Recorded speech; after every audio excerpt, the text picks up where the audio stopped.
SMS Productions निर्मित journey.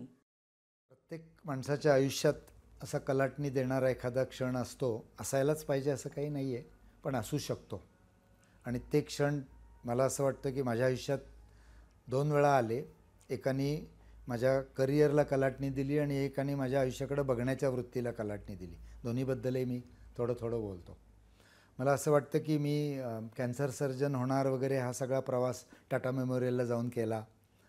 Tata मेमोरियलला मी जेव्हा गेलो तेव्हा तिथली गर्दी आणि मुंबईतलं एकूण धकाधकीचं आयुष्य हे बघून मी असं ठरवलंच होतं की आपण काही मुंबईत राहायचं नाही. आणि एकूण पुण्यामध्ये आयुष्याची खूप वर्ष काढलेली असल्यामुळं आणि पुण्यामध्ये कॅन्सर सर्जनही त्या काळी कोणी नव्हते, त्यामुळे इथं येऊन परत काम करावं ही अशी मला काळाचीच गरज वाटली होती. मी इथं येणारच होतो. पण पुण्यात आल्यावर 1990 साली मी पुण्यात परत आलो. 90च्या शेवटाला 2-1.5 वर्ष मी इथे पुण्यात प्रॅक्टिस केली, खाजगी प्रॅक्टिस. आणि मला खूप लोक बोलवायचे. पुण्यातल्या बऱ्याचशा मोठ्या हॉस्पिटल्सना आणि छोट्या हॉस्पिटल्सना मी ऑपरेशन्स करायला जायचो. पुण्यात जवळजवळ 120 नर्सिंग होम्स, याच्याशिवाय पिंपरी चिंचवड, भोर, यवत, सातारा, सांगली, नगर आणि अजून अशी छोटी मीडियम टाउन्स, अशा प्रत्येक ठिकाणी मला डिमांड होता. कारण त्या कुणाकडे कॅन्सर सर्जन, बारामती, फलटण, बारामतीत मी जवळजवळ 800च्या वर ऑपरेशन्स केली त्यावेळी, त्या काळी. तर मला सगळ्या ठिकाणी डिमांड होता आणि लोक बोलवायचे. कारण सर्जन्सकडे जाऊन मी पोटाच्या सर्जरीज करायचो, ENT सर्जन्सकडे जाऊन मी नाक, कान, घसा आणि डोक्याच्या सर्जरीज करायचो, गायनॅकोलॉजिस्टकडे जाऊन मी गायनॅक कॅन्सरच्या सर्जरीज करायचो. असा बऱ्यापैकी डिमांड असलेला आणि चांगले पैसे मिळवणारा डॉक्टर मी त्यावेळी झालो होतो. पण मला असं वाईट वाटायचं की आपण ज्या कारणासाठी डॉक्टरीला गेलो तेच आपल्या हातातनं सुटत चाललं आहे असं मला वाटायला लागलं. कारण हे सगळे लोक त्या पेशंटला अगदी ऑपरेशनच्या आदल्या दिवशी मला सांगायचे की असा असा पेशंट आहे. मी जाऊन ऑपरेशन करायचो, मला पैसे द्यायचे आणि परत माझा काही संबंध पेशंटशी ठेवायचे नाही, अशी त्यांची पद्धतच होती. मी फोन केला तरच मला त्याच्याबद्दल माहिती द्यायचे, अन्यथा स्वतःहून मी या पेशंटची ट्रीटमेंट करणारा माणूस आहे असं ते होऊनच द्यायचे नाहीत. मी हा त्याच्यातला एक टेक्निशियन आहे आणि मी त्याच्यातली एक कॅन्सर दूर करण्याची अवस्था निर्माण करतो, एवढंच माझं कॉन्ट्रीब्युशन असायचं. आणि ह्याच्यातले धोके जे होते की कॅन्सरची ट्रीटमेंट ही नुसती ऑपरेशन ही नाही आहे. त्याच्यामध्ये किमोथेरपी आहे, रेडिएशन आहे, ऑपरेशन न करणं आहे, पुढे फॉलोअप आहे कायमचा. जो कुणी माणूस नुसती कॅन्सरची ऑपरेशन करतो तो एका पद्धतीने क्रिमिनल प्रॅक्टिसच म्हणायला पाहिजे त्याला, एवढी ती परिस्थिती वाईट आहे. कारण कॅन्सर हा फार फसवा आजार आहे.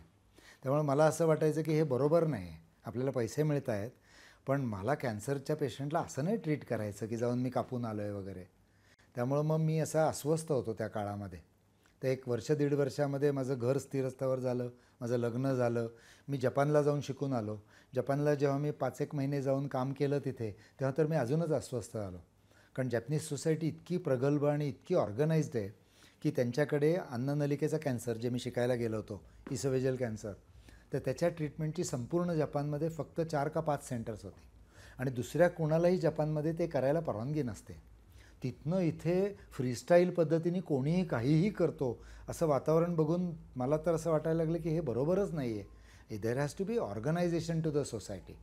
आणि मग माझ्या मनात असा विचार केला की जपान आपल्या इतक्या पुढं आहे, आपण इतक्या मागे का आहोत. आणि त्यावेळेला तो लाईफ चेंजिंग मोमेंट माझ्या आयुष्यात आला. म्हणजे माझ्या मनातली अस्वस्थता, माझ्या मनातले विचार, माझं डिसइल्युजनमेंट पुण्यातल्या हॉस्पिटल्सबद्दल.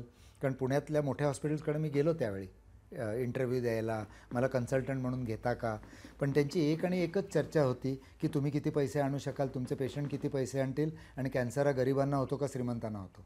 ह्याच्या पलीकडं कुठल्याच हॉस्पिटलनी चर्चा केली नाही. बहुसंख्य लोकांना आयदर मी यायला नको होतो किंवा अशा प्रकारच्या सर्व्हिसचीच गरज वाटत नव्हती. त्यावेळेला कॅन्सर हे तसं पुण्यामध्ये फारसं इव्हॉल्व्ड फील्ड पण नव्हतं. तर त्या सगळ्या अस्वस्थतेच्या ह्याच्यामध्ये एक दिवशी प्रबोधिनीच्या माजी विद्यार्थ्यांचा मेळावा भरला. मग तो माझ्या आयुष्यातला मी असं म्हणतो की टर्निंग पॉईंट आहे. त्या मेळाव्याला मी सहज गेलो होतो, कारण बरीच वर्ष मी पुण्यात नव्हतो. प्रॅक्टिस सुरू झाल्यावरही प्रबोधिनीला जायला मला जमत नव्हतं. मग मी असं म्हणेन की पूर्ण MBBSच्या काळामध्ये, नंतरच्या MS च्या काळामध्ये, नंतरच्या टाटा मेमोरियलच्या काळामध्ये ऑलमोस्ट 12, 13, 14, 15 वर्षात मी प्रबोधिनीमध्ये जेमतेम पायसुद्धा ठेवला असेल नसेल, कारण माझ्या कामातच मी एवढा बिझी होतो. तर अचानक इतक्या वर्षानंतर मी माजी विद्यार्थी मेळाव्याला गेलो आणि तिथे एकदम 35-40 डॉक्टर्स एका वर्गामध्ये आम्ही बसलो होतो. त्यांनी काय केलं होतं त्या मेळाव्याला की ब्रँच वाईज परत त्यांचे माजी विद्यार्थ्यांमधले डॉक्टर्स एकत्र, इंजिनियर्स एकत्र, आय टीवाले एकत्र, कॉमर्सवाले एकत्र असं केलं होतं.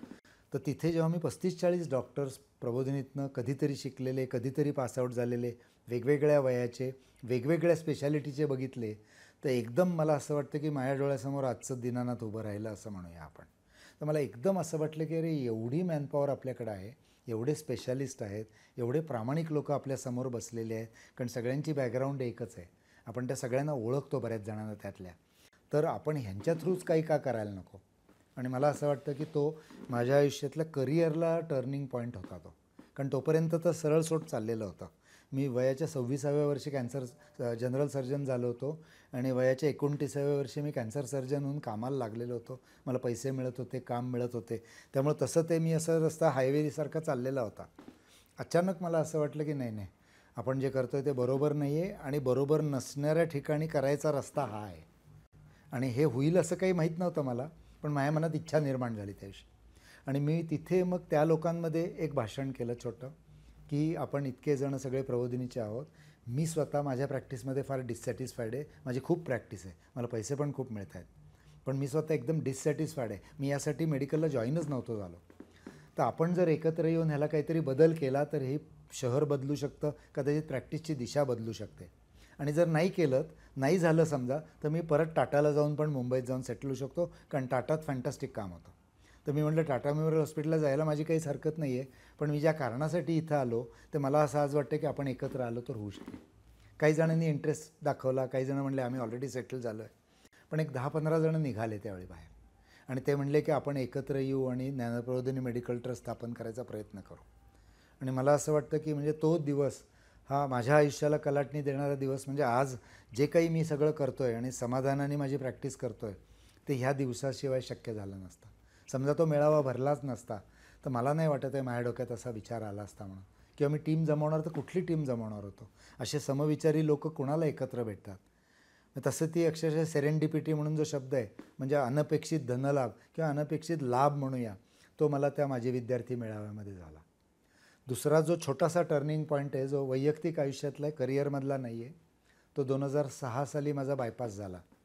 तर मला असं वाटलं होतं की मी निर्व्यसनी आहे, मी चहा पण फारसा पित नाही, मी सिगरेट कधी ओढलेलं नाही, मी तंबाखू कधी खाल्लेलं नाही, मी दारू पित नाही, मी व्यायाम करतो. त्यामुळे बायपास होणं हा एक मला धक्का होता. कलाटणी नाही मिळाली त्यांनी मला, पण आयुष्याकडे बघण्याच्या दृष्टिकोनात मात्र माझ्या खूप फरक पडला. आणि त्या 2006च्या बायपासनंतर मी जसं संस्थेसाठी, समाजासाठी, देशासाठी काम करत होतो, तसं त्याच्यातला काही भाग स्वतःसाठी राखीव ठेवायला सुरुवात केली.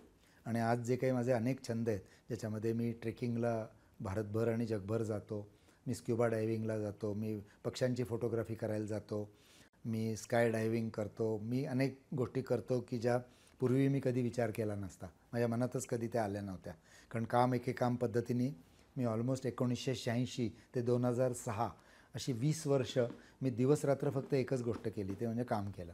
तर मला असं वाटतं की ती कलाटणी किंवा टर्निंग पॉईंट हा मला असं वाटतं कधीतरी धक्काच लागतो तुम्हाला, आणि तो बसला. आणि मला आज असं वाटतं की मागे बघून की काम तर मी करतोच आहे खूप अजूनही, पण कामाबरोबर मी स्वतःची काळजी घ्यायला त्या निमित्ताने शिकलो.